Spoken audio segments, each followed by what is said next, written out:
Le 10 octobre 2025, Ouagadougou a retenu son souffle. Ibrahim Traoré a ordonné la fermeture de la rivière Sahel, rompant des décennies de gestion étrangère et déclenchant des réactions internationales immédiates. Que signifie, pour les ménages, les agriculteurs et les ingénieurs locaux, ce basculement où Ibrahim Traoré met l'eau au centre d'une souveraineté coûteuse, sous la menace de sanctions et de tensions sur les prix? Entre baisse d'approvisionnement, mobilisation de quartiers et réhabilitation de canaux ruraux, le Burkina Faso entre dans une transition qui oblige à mesurer risques, bénéfices et résilience, sans réponse simple. Cette vidéo promet une lecture froide d'un geste brûlant. La fermeture de la rivière Sahel le 10 octobre 2025. Le 10. Elle suit 3 fils, sans extrapoler au-delà du contenu source. Ce qui a été décidé, ce que les premières semaines ont mesuré, et ce que cette séquence révèle sur la capacité d'un pays à reprendre la main. Bénéfice pour le spectateur. Comprendre les effets concrets, sans slogan. Le récit mettra face à face la pression extérieure, marché nerveux, prêt menacé, sanctions évoquées, et la dynamique intérieure, comité de quartier à Ouagadougou, canaux d'irrigation rouverts près de Kongoussi, ingénieurs locaux mobilisés. Ibrahim Traoré apparaît ici comme un déclencheur, pas comme une conclusion.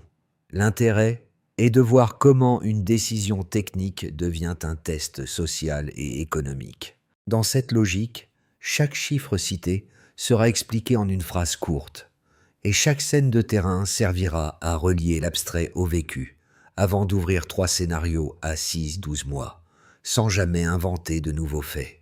Une question restera suspendue jusqu'aux données.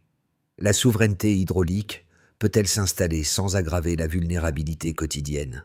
Dans l'immédiat, l'approvisionnement en ESU recule d'environ 30% dans plusieurs zones après la fermeture. En quelques heures, l'annonce d'Ibrahim Traoré a déplacé la crise de la technique vers le quotidien, là où se décide l'agriculture, l'eau potable et la stabilité des prix. La question suspendue depuis l'ouverture devient alors plus nette. Pour un foyer urbain, pour un producteur rural, pour un technicien, le choc se lit d'abord dans des routines qui se cassent. Le 10 octobre 2025, à l'aube, des techniciens burkinabés appuyés par des unités militaires prennent le contrôle des stations hydrauliques et interrompent donc des systèmes automatisés gérés par des entreprises européennes depuis plus de 70 ans. Peu après, l'accès à des serveurs météorologiques contrôlés par des opérateurs étrangers est coupé, ajoutant une couche d'incertitude à une opération déjà sensible. À 08:30, la confirmation publique acte un choix unilatéral. À midi, des institutions financières occidentales évoquent la suspension de prêts et le gel de financement. Sur les marchés, des titres liés à des compagnies présentes dans la région reculent, parfois jusqu'à 5% en une journée. La même séquence raconte 2 récits opposés, et c'est là que l'enjeu devient politique. À l'extérieur, l'acte est vu comme un risque de déstabilisation, avec le spectre de sanctions économiques. À l'intérieur, des images de soutien et des mots d'ordre simple circulent, et la rue à Ouagadougou se mobilise de façon pacifique autour d'une idée de droit. Ce contraste n'efface pas les coûts. Quand l'eau baisse, la pression remonte partout, des cultures au robinet. Mais il révèle aussi une ligne de force. Des comités de quartier émergent pour organiser la distribution. Et, plus loin, près de Kongoussi, des agriculteurs réhabilitent des canaux d'irrigation abandonnés avec l'appui d'ingénieurs locaux. Un détail compte. La crise n'est pas seulement une pénurie, c'est une mise à nu d'une dépendance structurelle. La suite dépendra d'un point précis, qui peut stabiliser la gestion sans casser la vie ordinaire. Dans cette histoire, le personnage le plus constant n'est pas un ministre ni un investisseur. C'est un collectif qui apparaît quand l'infrastructure vacille. À Ouagadougou, des habitants se regroupant en comité de quartier pour organiser la distribution d'eau, décider des priorités, limiter les conflits, tenir une forme d'ordre sans attendre une solution centralisée. Ce n'est pas une scène héroïque, c'est une mécanique de survie, rapide, imparfaite mais lisible. À l'autre bout du pays, le même réflexe prend une autre forme. Dans les zones rurales dépendantes de l'irrigation, la baisse d'approvisionnement pèse immédiatement sur les cultures. Près de Kongoussi, des agriculteurs réhabilitent des canaux d'irrigation abandonnés depuis des décennies, avec l'appui d'ingénieurs locaux. L'acte est modeste, mais il a une valeur de test. Quand une ressource se raréfie, l'autonomie se mesure moins au discours qu'à la capacité de remettre en service ce qui dormait et d'ajuster des pratiques au terrain. Ce fil de terrain ne contredit pas la décision d'en haut, il la met en perspective. La fermeture de la rivière Sahel, associée à Ibrahim Traoré, déclenche un choc systémique. Mais l'impact précoce se joue surtout dans la répartition, la coordination et l'ingéniosité locale. Plus la transition était brutale, plus la société civile devient un amortisseur, parfois sans mandat, parfois sans moyens, mais avec une connaissance fine des priorités. La première leçon, avant même les débats géopolitiques, est simple. La souveraineté ne tient pas si l'eau ne circule pas. Et la question immédiate suit. Cette auto-organisation peut-elle durer sans épuiser ceux qui la portent, ce Gilbert? L'activation commence avant le lever complet du jour. Le 10 octobre 2025, à 12h12, des techniciens burkinabés, appuyés par des unités militaires, prennent le contrôle des stations hydrauliques. Ils interrompent des systèmes automatisés pilotés depuis des décennies par des opérateurs étrangers. Le geste est concret. Il coupe une chaîne. Il impose un nouveau centre de décision. À 07h, un second verrou tombe. L'accès à des serveurs météorologiques contrôlés par des opérateurs étrangers est coupé. Ce détail change la nature de l'opération. Il ne s'agit plus seulement d'une vanne, ni d'un réseau d'eau. Il s'agit d'une architecture de gestion, d'outils, de données, de dépendances accumulées. La fermeture de la rivière Sahel devient alors un acte qui touche à la souveraineté, mais aussi à la capacité de piloter une crise en temps réel. Le point culminant arrive vite. À 08h30, la confirmation publique tombe et l'opération devient irréversible sur le plan politique. Ibrahim Traoré endosse le choix et l'expose au regard extérieur. Le débat se déplace immédiatement vers la diplomatie et la finance. À midi, des institutions financières occidentales évoquent la possibilité de suspendre des prêts et de geler des financements. La menace ne se matérialise pas encore en mesure détaillée dans le récit source, mais elle suffit à faire monter la pression. Les marchés réagissent nerveusement. Des actions liées à des compagnies opérant dans la région reculent, parfois jusqu'à 5% en une seule journée. La volatilité sert de message. L'incertitude a un prix. Pendant ce temps, la scène intérieure suit un rythme différent. À Ouagadougou, des mobilisations de soutien apparaissent rapidement après l'annonce. Elles restent pacifiques, mais leur signification est tranchée. L'eau est revendiquée comme un droit et un symbole. Dans les rues, l'acte est lu comme une rupture, avec un ordre post-colonial où une ressource vitale était gérée par des contrats opaques et des intérêts extérieurs. Dans les chancelleries, le même acte était décrit comme une provocation, parfois comme un sabotage.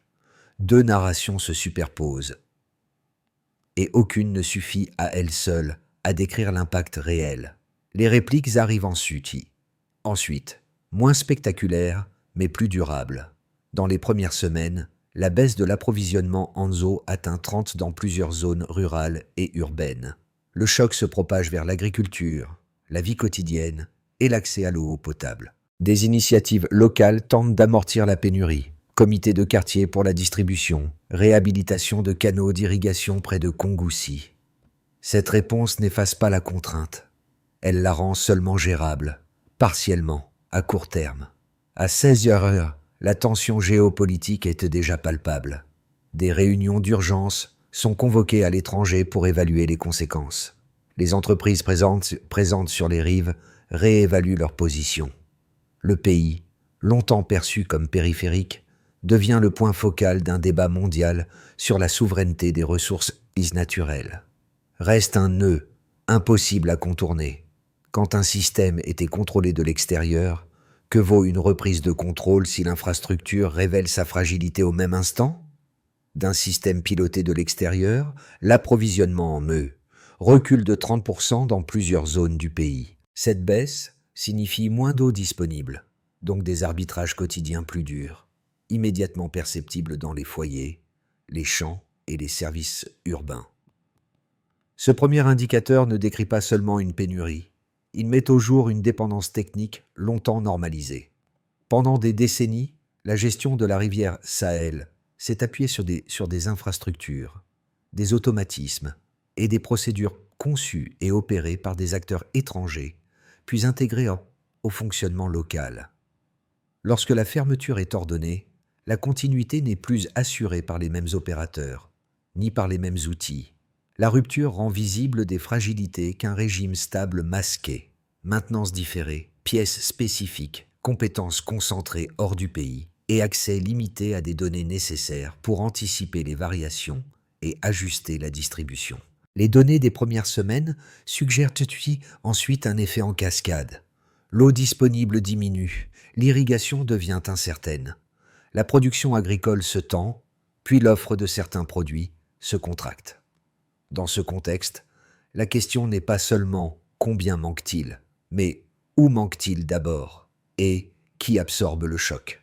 Les zones urbaines doivent organiser la distribution et contenir la pression sociale. Les zones rurales doivent préserver des cycles de culture sensibles au calendrier et au volume. Même lorsque des initiatives locales émergent, elles ne remplacent pas instantanément un réseau structuré, ni les routines accumulées sur plusieurs décennies. Un second chiffre apparaît rapidement dans la vie économique. Le carburant augmente d'environ 20% dès la deuxième semaine. Quand le carburant grimpe, les transports, les intrants et les prix alimentaires montent ensemble. Cette hausse transforme une crise hydraulique en crise de coûts. Les ménages urbains paient plus cher pour se déplacer et s'approvisionner. Les acteurs économiques recalculent leurs marges. Les chaînes logistiques se reconfigurent sous contrainte. Le contenu source relie cette hausse à une rupture des chaînes d'approvisionnement. Un choc qui se diffuse bien au-delà des zones directement liées à la rivière. Un troisième indicateur mesure l'impact sur les entreprises étrangères dépendantes du système. Des pertes de bénéfices comprises entre 25% et 40% sur 2 mois sont mentionnées. Cette fourchette signale une vulnérabilité directe à la reprise de contrôle. Elle explique aussi la nervosité des marchés et la rapidité des mises en garde financière. Pour certains analystes, ces pertes confirment le caractère risqué d'une transition rapide, sans relais pleinement opérationnel. Ces chiffres alimentent cependant 2 lectures opposées. La première insiste sur le danger immédiat. Sanctions évoquées, contraction d'activité, inflation naissante et pression sociale accrue. La seconde répond que le coût à court terme est précisément le prix d'une souveraineté effective, car l'ancien système reposait sur des dépendances profondes et des contrats opaques, jusque dans la gestion des données climatiques. Après l'annonce d'Ibrahim Traoré, le débat ne porte donc plus uniquement sur l'eau, mais sur la capacité collective à tenir un choc et à reconstruire des fonctions critiques. Au fond, ces données racontent une transition, pas une conclusion. Elles indiquent ce qui casse, ce qui résiste et ce qui doit être consolidé. Maintenance, formation, gouvernance et mécanismes de distribution. La mesure n'a de valeur que si elle guide des décisions concrètes, capables de stabiliser l'accès à l'eau tout en réduisant durablement la dépendance. Les critiques les plus sévères de la décision avancent d'abord un argument économique. Selon eux, la fermeture brutale d'une infrastructure vitale crée un choc que le Burkina Faso n'a pas les marges financières d'absorber.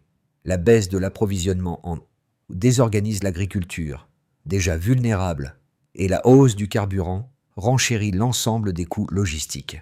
Dans cette lecture, évoquer des sanctions ou un gel de financement n'est pas une posture politique, mais un risque crédible. Un pays dépendant de prêts extérieurs peut difficilement compenser une contraction rapide de liquidités. La transition, disent-ils, aurait dû être graduelle, négociée, techniquement sécurisée, avant toute rupture visible. Un second argument, plus technique, insiste sur la capacité opérationnelle. Reprendre le contrôle d'un système géré pendant des décennies par des acteurs étrangers suppose des compétences, des pièces, des données et des routines que l'on ne reconstitue pas en quelques semaines. Les pertes de bénéfices enregistrées par des entreprises étrangères, comprises entre 25% et 40%, seraient le symptôme d'un système interdépendant. Quand un maillon cède, l'ensemble se fragilise. Dans cette perspective, la décision associée à Ibrahim Traoré serait symboliquement forte, mais pratiquement risquée, car elle expose la population à des pénuries et à une inflation prolongée. Ces deux arguments ont un point commun. Ils résonnent à partir de la continuité de l'ancien modèle. La réponse opposée part d'un constat différent. Les données montrent que ce modèle reposait sur des dépendances profondes, y compris dans l'accès aux données climatiques et à la maintenance des infrastructures. La baisse de 30% de l'eau disponible n'est pas seulement un effet de la fermeture. Elle révèle une obsolescence et une inadéquation du système aux besoins locaux. Autrement dit, la stabilité antérieure masquait une fragilité structurelle. La mobilisation observée après l'annonce nuance aussi l'idée d'un État isolé. Comités de quartier, ingénieurs locaux, réhabilitation de canaux ruraux. Ces réponses ne remplacent pas un réseau national, mais elles montrent une capacité d'amortissement que les modèles strictement financiers sous-estiment. Le coût immédiat est réel, mais il achète une chose précise: la possibilité de reconstruire des fonctions critiques sur des bases locales, plutôt que de prolonger une dépendance opaque. Le débat ne se tranche donc pas entre prudence et audace, mais entre deux risques concurrents. Le plus visible est le choc à court terme. Le plus silencieux est la perpétuation d'un système qui, tôt ou tard, aurait exposé le pays à une rupture subie, sans choix ni contrôle. Et puis, un détail change tout, et il mérite qu'on s'y arrête. Ce qui semblait être une crise de pénurie révèle surtout un déplacement du centre de gravité. Le cœur du basculement n'est pas la vanne fermée, mais la découverte publique d'un système où données, maintenance et décision étaient externalisées. En ce sens, l'acte associé à Ibrahim Traoré agit comme un révélateur, plus que comme une fin en soi. La fermeture de la rivière Sahel force à regarder ce qui restait invisible, quand l'eau coulait sans incident apparent. Le point médian du récit apparaît ici. La dépendance n'était pas seulement matérielle, elle était cognitive. Quand l'accès aux serveurs météorologiques est coupé, ce ne sont pas que des écrans qui s'éteignent, ce sont des capacités d'anticipation qui disparaissent. La gestion de l'eau ne se limite plus à un volume disponible. Elle devient une question de savoir, de lecture des cycles, de pilotage local. Cette perte temporaire explique autant la nervosité extérieure que l'urgence intérieure à s'organiser. Dans ce cadre, la mobilisation des comités de quartier et des ingénieurs locaux prend un autre sens. Elle n'est pas seulement une réponse à la pénurie, mais une tentative de reconstruire des circuits de décision et d'information au plus près du terrain. Le risque demeure élevé, et rien ne garantit la réussite. Mais le débat se déplace. Il ne s'agit plus de revenir à l'ancien système, ni de célébrer une rupture abstraite. La question devient plus exigeante. Comment transformer un choc subi en apprentissage collectif, sans que le quotidien ne s'effondre entre-temps? Les conséquences concrètes de la fermeture de la rivière Sahel se listent différemment selon les groupes touchés, mais elles convergent vers un même point. La vie quotidienne devient un espace de négociation permanente entre contrainte et adaptation. La décision portée par Ibrahim Traoré cesse ici d'être un événement politique pour devenir une expérience sociale partagée. Pour les institutions publiques d'abord, l'impact est immédiat. L'État doit arbitrer sous pression, avec moins de marge technique et financière. La baisse de 30% de l'approvisionnement en eau oblige à prioriser hôpitaux, services essentiels, quartiers les plus denses. Les administrations locales improvisent des dispositifs de distribution, souvent en lien avec des acteurs communautaires. Cette gestion en mode crise expose les limites d'un appareil habitué à s'appuyer sur des opérateurs extérieurs. Mais elle crée aussi un précédent. Des décisions opérationnelles sont prises localement, sans intermédiaires étrangers. Le coût politique est élevé, mais la capacité d'action directe progresse. Pour les entreprises, l'effet est double. Les sociétés étrangères dépendantes du système enregistrent des pertes comprises entre 25% et 40% sur 2 mois, selon le contenu source. Certaines réduisent leurs activités ou réévaluent leur présence. Les entreprises locales, en revanche, font face à un environnement plus instable. Hausse du carburant d'environ 20%, tensions logistiques, incertitude sur l'eau disponible. Pourtant, quelques acteurs trouvent des opportunités limitées, notamment dans la maintenance, l'ingénierie locale et les solutions alternatives. Le choc redistribue les cartes, sans garantir un équilibre favorable à court terme. Pour les ménages urbains, la conséquence est la plus tangible. L'eau devient intermittente, l'organisation du quotidien se complique, les prix augmentent. Les familles doivent stocker, rationner, se coordonner. Dans certains quartiers de Ouagadougou, des comités s'organisent pour répartir l'eau et prévenir les conflits. Cette solidarité ne supprime pas la fatigue sociale, mais elle limite les ruptures. Le soutien observé après l'annonce montre que, malgré les difficultés, une partie de la population accepte le coup au nom d'un objectif perçu comme collectif. Pour les communautés rurales, enfin, l'enjeu est vital. L'agriculture dépendante de l'irrigation subit de plein fouet la baisse d'approvisionnement. Près de Kongoussi, la réhabilitation de canaux abandonnés permet de maintenir une partie de la production. Ces initiatives restent fragiles, mais elles montrent une capacité d'adaptation enracinée dans le savoir local. Ici, la souveraineté se mesure en récoltes sauvées plutôt qu'en discours. À travers ces 4 groupes, un fil commun apparaît. La transition impose des pertes réelles, mais elle active aussi des compétences et des solidarités longtemps sous-utilisées. La décision associée à Ibrahim Traoré ne produit pas un gagnant clair. Elle redistribue des responsabilités. La question qui s'impose désormais est simple et exigeante. Combien de temps ces équilibres précaires peuvent-ils tenir avant de se transformer en structures durables ? À l'horizon de 6 à 12 mois, 3 trajectoires plausibles se dessinent, sans prétendre prédire l'issue. Chacune dépend d'un même noyau de variables: capacité technique, discipline budgétaire et gestion politique du temps long après le choc initial associé à la décision d'Ibrahim Traoré. Dans une trajectoire de stabilisation sous contrainte, le pays parvient à éviter l'effondrement sans retrouver une normalité confortable. Les audits d'infrastructures progressent, permettant une remise en service partielle et plus autonome des stations hydrauliques. Les dispositifs locaux de distribution se structurent, réduisant les tensions les plus visibles. L'inflation liée à l'énergie se tasse, sans disparaître. Sur le plan diplomatique, les avertissements financiers ne se traduisent pas en sanctions lourdes, mais les relations restent froides. L'agriculture se maintient grâce à des ajustements pragmatiques et la croissance demeure faible. Ce scénario exige une gestion serrée et une communication constante pour préserver l'adhésion sociale. Dans une trajectoire de recomposition et d'effet d'entraînement, la crise agit comme catalyseur. Les compétences locales se consolident rapidement, notamment dans la maintenance et l'ingénierie hydraulique. Des partenariats régionaux se renforcent, offrant des solutions de données et de pilotage adaptés au contexte sahélien.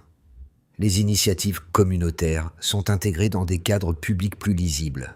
Des investissements africains ciblés apparaissent, orientés vers des technologies sobres et des infrastructures modulaires. La confiance remonte progressivement, et certains secteurs agricoles retrouvent une trajectoire ascendante.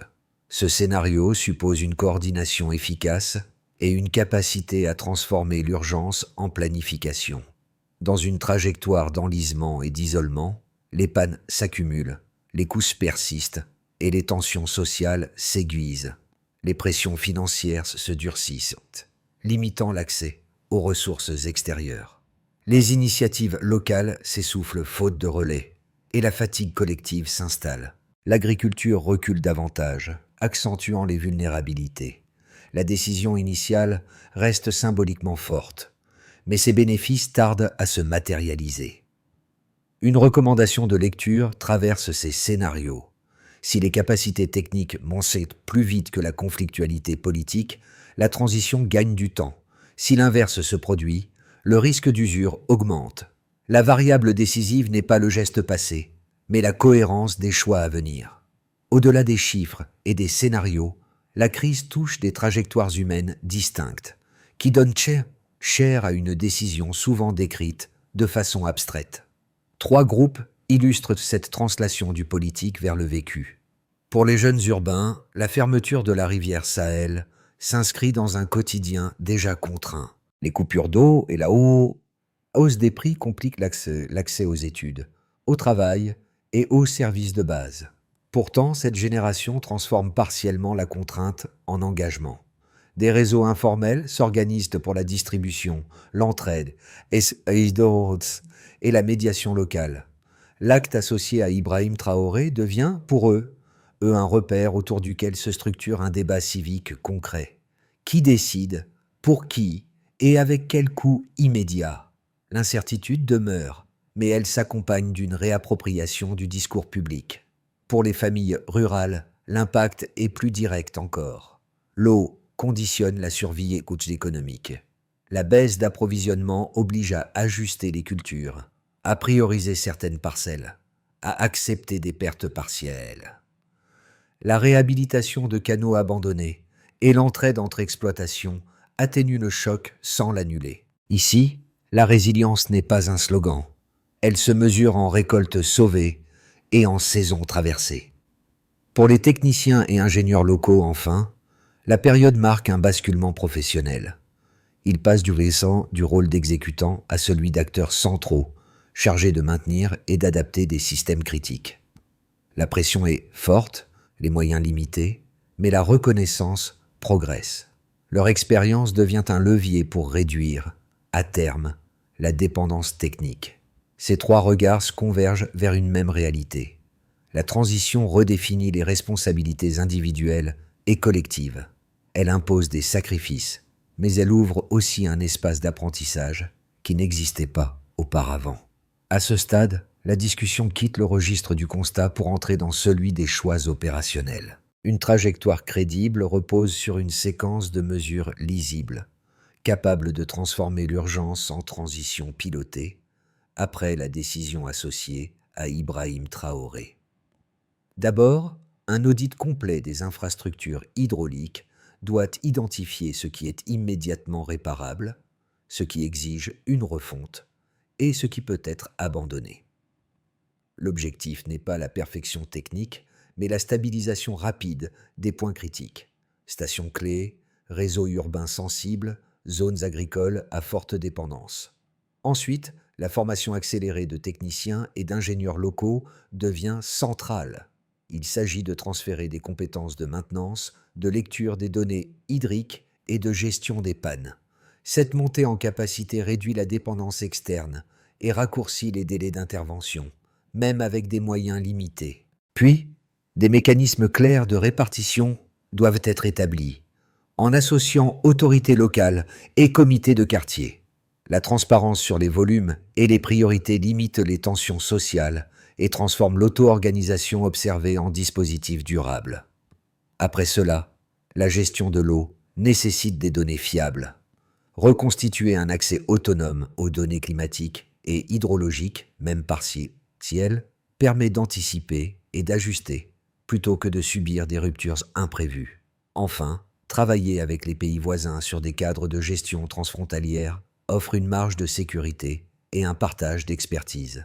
Cette coopération réduit l'isolement sans renoncer au contrôle national. Ces étapes ne garantissent pas le succès. Elles définissent cependant des critères de mesure clairs. Stabilité de l'approvisionnement, baisse des tensions, autonomie technique croissante. La question devient alors concrète. Ces leviers seront-ils activés assez vite pour transformer un choc politique en capacité durable? Le fil se referme là où il s'est discrètement noué, loin des communiqués et des marchés. À Ouagadougou comme près de Kongoussi, ce sont des gestes ordinaires qui donnent une texture réelle à la rupture du 10 octobre 2025. Des seaux partagés, des canaux rouverts, des horaires réorganisés. La décision associée à Ibrahim Traoré a provoqué un choc, mais son écho le plus durable se joue dans ses ajustements quotidiens. Le rappel du motif initial est clair. La souveraineté ne se décrète pas, elle se pratique. Quand l'eau manque, les discours s'effacent et les arbitrages deviennent visibles. Ceux qui tiennent la distribution, qui réparent une vanne, qui priorisent un champ plutôt qu'un autre, portent une part du coût et de la responsabilité. Ce sont eux qui transforment une décision nationale en réalité vécue. L'émotion ici n'est ni triomphale ni tragique. Elle est contenue, presque austère.